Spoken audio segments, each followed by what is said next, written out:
Hi, this is Teresa from Phoenix Gate Crafts, and I wanted to show you how I finish off soaps.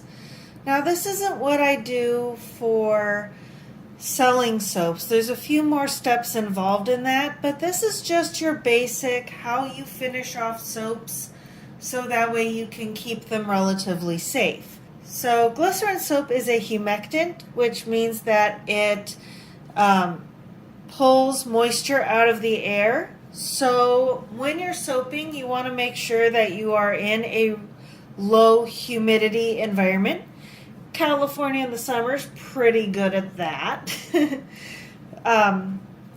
But that doesn't mean you necessarily want to leave your soaps out for any particular length of time. You want to get them finished off and at least wrapped up in a perfunctory way, so that way nothing happens to them until you give them away or you rewrap them in your more professional manner. I'm not set up yet for the shrink wrap that I do intend to do.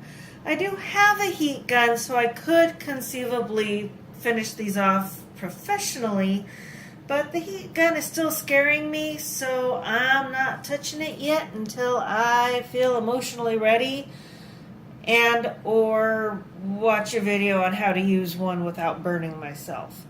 But this works at least for the short term, and I can always change to something a little bit better when I'm ready to actually sell these. But first, before I wrap it, I need to actually finish the edging. So these are very sharp edges. It doesn't look particularly good to me, so I like beveling. So what I do is I just use a vegetable peeler and I take off the corners. This is very easy. Oops. Gotta take off a little more than that. And then this one. And then I make sure they all drop. And then I do the other corners. Very big surprise, I am sure.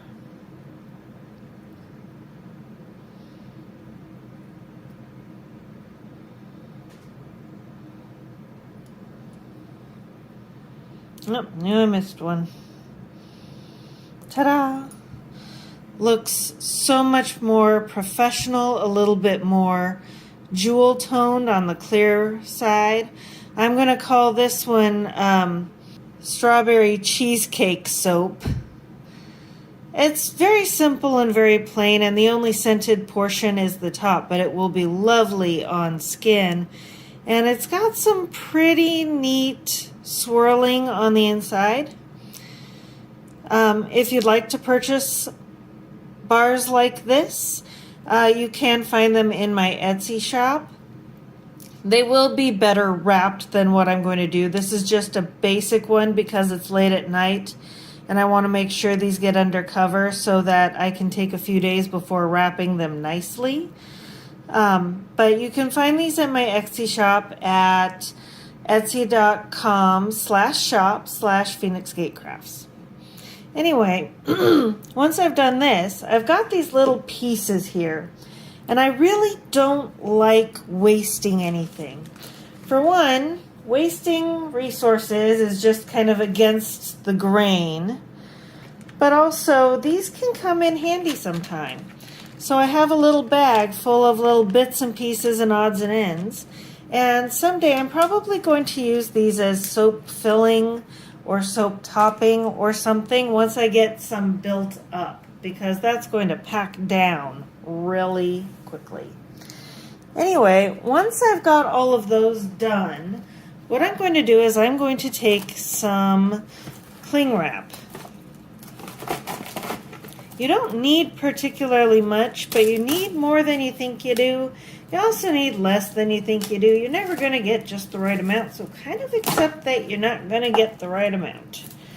do your best to make sure it doesn't fold on itself. That's honestly the toughest part of dealing with this stuff. It's okay if it's got a little rip because you're going to be folding it over itself. That's what the cling wrap does best.